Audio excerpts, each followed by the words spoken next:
Hey everybody, Straight Designs here, and today we'll be making some Harry Potter Deathly Hallows Text in Photoshop. We'll be using layer styles to acquire this effect because they are editable and can be applied on more web elements or other design elements such as buttons, banners, etc.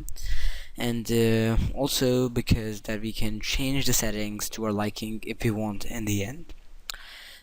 First of all, we'd be using the font named as Harry P. You could download that from dafont.com, and the font size would be 400. If you choose to use any other font size, you'd want to change some of the settings, such as the contour and the shadow mode or the highlight mode, because they adjust themselves according to the size of the text.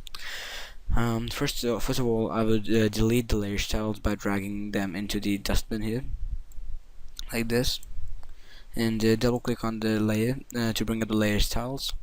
First of all, we'll start by adding a gradient overlay. In the gradient editor, the first colors tab would be at E9, E9, E9. The second colors tab would be at E6, E6, E6. Oh, I'm sorry, it would be at E6, E6, E9, and we'll click OK. And we'll click OK again. Now we'll add a bevel and emboss. The style would remain in a bevel. The technique would be at chisel hard. The depth would be at 200. The size, it would be at 30. And in the shading, we'd turn off global light, and the angle would be put to 40 degrees. And the altitude would be at 58. After that, in the highlight mode, the overlay, it would be overlay. The blending mode would be overlay. The color for that would be E4, D0, C7, and we'll click OK. And the opacity would remain at 75%. The shadow mode would be at linear burn.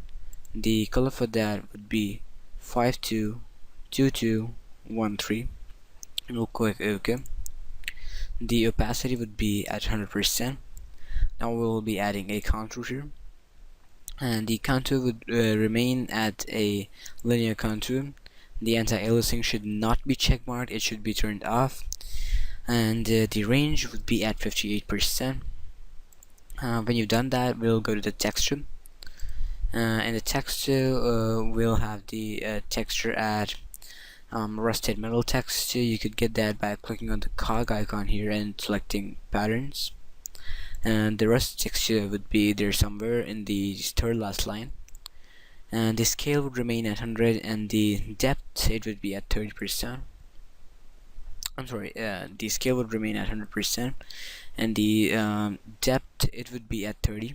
Okay, I mistakenly changed the scale earlier. Okay, so the depth should be at 30. And now we'll be adding an inner shadow. In the inner shadow, the blend mode would be at overlay. The color would be set to a pure white. The opacity would be cranked up to 100%. The global light should not be checkmarked, it should be checked off. The angle would be put at a 180 degrees to give us a horizontal lighting.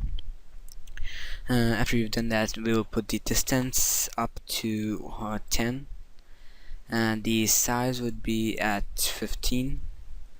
Now basically the main frame of our text is ready, but it's still a little too neat for Harry Potter, so we'd be adding some grungy effect to it. Well, we could add that, obviously we could add that by grunge brushes, but we won't be using them because we have to use only layer styles here. So let's try some satin. And the satin, the blend mode would be at linear burn, and the color, it would remain it would not remain at black, it would be put to 4C, 5.1 and 6.1, and we'll click OK. And the color is too intense, so we'll put down the opacity at 45%. The distance would be at 100, and the size, it would be put up to around 40%. Now now we'll be adding a last effect, which would be an inner glow. So let's add an inner glow here. The blending mode would be at overlay. The opacity would be at 35%.